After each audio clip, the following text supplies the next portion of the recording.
వింటూ my channel మా ఛానల్ని చూస్తున్న ప్రతి ఒక్కళ్ళకి థ్యాంక్ యూ చెప్తున్నాను. అంతేకాకుండా మా ఛానల్ని ఫాలో అవుతూ మేము చెప్పే టిప్స్ అన్నీ పాటిస్తూ ఆరోగ్యవంతంగా ఉండాలని మేము ఆ దేవుణ్ణి కోరుకుంటూ మేము చేసే మరిన్ని వీడియోస్ మీకు నోటిఫికేషన్ ద్వారా రావడానికి సబ్స్క్రైబ్ చేసుకోండి. సబ్స్క్రైబ్ చేసుకోవడం వల్ల మేము చేసే టిప్స్ కానీ వీడియోస్ కానీ ముందు మీకు రావటం జరుగుతుంది.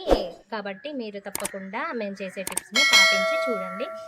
అంతకంటే ముందు నేను స్పెషల్లీ యూట్యూబ్కి థ్యాంక్ యూ చెప్పాలనుకుంటున్నాను. ఎందుకు అంటే యూట్యూబ్ ఉండటం వల్లనే చాలామంది వాళ్ళ టాలెంట్స్ని ఇంట్లో ఉండి బయటకి వెళ్ళి చూయించుకోలేక ఇంట్లోనే ఉండి ఈ యూట్యూబ్ ఛానల్ ద్వారా వాళ్ళ టాలెంట్స్ని వీడియోస్ రూపంలో పెట్టడం వల్ల ఈ ప్రపంచంలో ఉన్న కొన్ని కోట్ల మందికి వాళ్ళ టాలెంట్ని నిరూపించుకోగలుగుతున్నారు. అందువల్ల నేను యూట్యూబ్కి థ్యాంక్ యూ చెప్తున్నాను.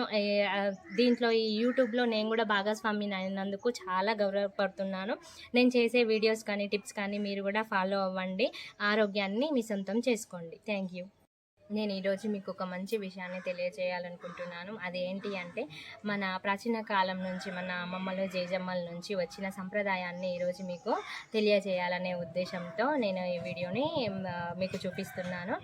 ఏంటిది అంటే చాలామంది ఫేస్ గ్లో కోసం, ఫేస్ కాంతివంతంగా ఉండటం కోసం ఈ రోజుల్లో చాలామంది అనేక రకాలైన కెమికల్స్తో ఉన్న క్రీమ్స్ని పెట్టడం కానీ, లేకపోతే ఫేషియల్స్ చేయించుకోవడం కానీ, లేకపోతే కొన్ని క్రీమ్స్ ఉంటాయి డార్క్ సర్కిల్స్ పోవడానికి, పింపుల్స్ పోవడానికి అనేసి చాలా రకాలైన కెమికల్స్ని వాడటం జరుగుతుంది. వాళ్ళకు తెలియకుండానే వాళ్ళ ఫేస్ ఇంకా వాళ్ళ చర్మం చెడిపోతుందని తెలుసుకోలేకపోతున్నారు.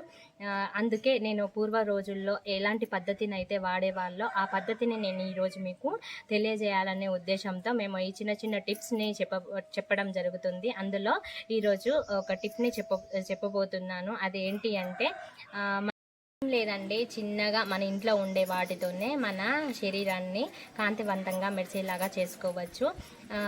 ఆవ నూనె ఉంటుంది కదా, ఆ ఆవ నూనెని మనం స్నానానికి వెళ్ళే హాఫ్ అన్ అవర్ ముందు మన ఫేస్కి, బాడీకి అప్లై చేసుకొని స్నానానికి వెళ్ళేటప్పుడు శనగపిండి, మన ఇంట్లో పచ్చి పసుపు కొమ్ములు ఉంటాయి కదా, ఆ పచ్చి పసుపు కొమ్ములన్నా నూరుకోవాలి. లేకపోతే కొమ్ముల్ని ఇంట్లోనే ఇంట్లో తెచ్చుకొని పట్టించిన పసుపు కొమ్ముల పసుపుని కానీ శనగపిండిలో కలుపుకొని స్నానం చేసేటప్పుడు ఒళ్ళంతా రుద్దుకొని సోప్ పెట్టద్దండి, ఒళ్ళంతా రుద్దుకొని స్నానం చేసి రండి.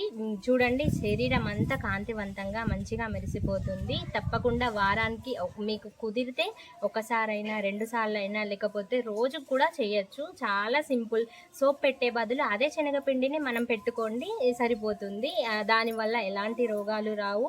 స్కిన్ గ్లో ఉంటుంది, స్కిన్ స్మూత్గా అవుతుంది. ఒక్కసారి మీరు ట్రై చేసి చూడండి. ఇప్పుడు చెప్పాను కదా ఈ టిప్ని. రేపు మార్నింగ్ మీరు శనగపిండితో స్నానం చేసి చూడండి, బాడీ అంతా స్మూత్గా మీకే తెలుస్తుంది రిజల్ట్.